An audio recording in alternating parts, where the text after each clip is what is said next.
Hello and welcome back. Today we're talking about iPadOS 27 Developer Beta 3 and the new and interesting features it has, including our first look at the expressive voice customizations in Siri and the ability to finally create a shortcut that I've been wanting to create for years. So let's go ahead and jump right into it. In iPadOS 27, one of the ways you can invoke the new Siri interface is by swiping down from the top, which is pretty convenient. But that used to be how we accessed Notification Center. Now in Beta 1 and Beta 2, you could swipe, and you had to be pretty precise here, on the time area to get Notification Center, and the battery indicator area to get Control Center. Well, in Beta 3, they've shrunk that area down a little bit so that you have a little more room to access those other controls. So for example, I can pull in a bit more from the side here, and still get to my Notification Center. Now it seems like probably this area where the clock is about the space they've reserved for Siri, which is more than enough for me on an iPad. So now it's just easy enough to get to Siri that way, but I can still get to Control Center, Notification Center, and I'm not constantly accidentally invoking Siri like I've been doing with Beta 1 and Beta 2. So this has been a really nice change. In Beta 3, we finally get access to the new expressivity settings for Siri. As a refresher, if you have an iPad with an M4 chip or newer, and at least 12 gigabytes of RAM, you get access to a more powerful on-device AI model that powers improved dictation and lets you customize the voice of Siri to be more expressive to your desire. So let's take a look at what that looks like. Go into Settings, go into Siri. Again, you have to have the Expressive Voices preview on. And we're going to go into Voice. And there's that Expressive Voice interface, but now it actually works. So I'm going to do my best here. I'm going to play with the sliders and see if you can hear the difference as I change pace and expressivity. Hi, let's find the right voice for you. I'll practice some things I like to say while you listen. Let me try this one out. You have one new message. Here's another one. Your timer is set for 1 minute. How about some facts? Otters have been known to hold hands while sleeping so they don't drift apart. I'll give a recipe a go. There's probably some sort of dicing involved, and then you add a pinch of another thing. Delicious. Let's go around again. Let me try. Let's find the right voice for you. I'll practice some things I like to say while you listen. Let me try this one out. You have one new message. Here's another one. Your timer is set for 1 minute. Here's another one. Your timer is set for 1 minute. Now for some directions. At the next stop sign, turn right.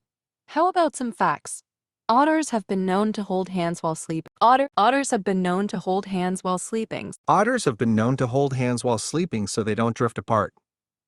At the next stop sign, turn right. How about some facts? Otters, and then you add a pinch of another thing. Delicious. Let's go around again. Let me try this one out. You have one new I'll practice some things I like to say. I'll practice some things I like to say while you listen. Let me try this one out. You have one new message. Let me try this one out. You have one new message. Here's another one. Your timer is set for 1 minute. Here's another one. Let me try this one out. You have one new message. Here's another one. Your timer is set for 1 minute. Siri sounds a little depressed if you turn those all the way down, but you get the idea. With Beta 3, I'm finally able to create the shortcut I've wanted to create pretty much since the Magic Keyboard existed, and that's a shortcut that toggles multitasking on or off depending on if I have a keyboard connected. That sounds like the most obvious thing in the world, but we haven't been able to do it until now. For example, I have two windows open here. I have Safari and Music behind it, and they're in floating windows. If I disconnect my iPad from the Magic Keyboard, you'll see Safari goes full screen because it was the foreground app. If I reconnect it, it goes back into windowed mode. Now obviously this isn't perfect. It would be great if my entire workspace was restored, but this is really just a huge step in that direction that we haven't had and hopefully Apple builds on this in the future. So let's look at the prompt I used to generate that. So I'll start a new shortcut, and we'll say, when I connect my iPad to a keyboard, I want to automatically enable windowed apps mode. And when I disconnect my iPad from my keyboard, I want to enable full screen apps. Sorry, I am a bit verbose, but that is just how I am. Now Apple Intelligence will do its magic, find the appropriate actions.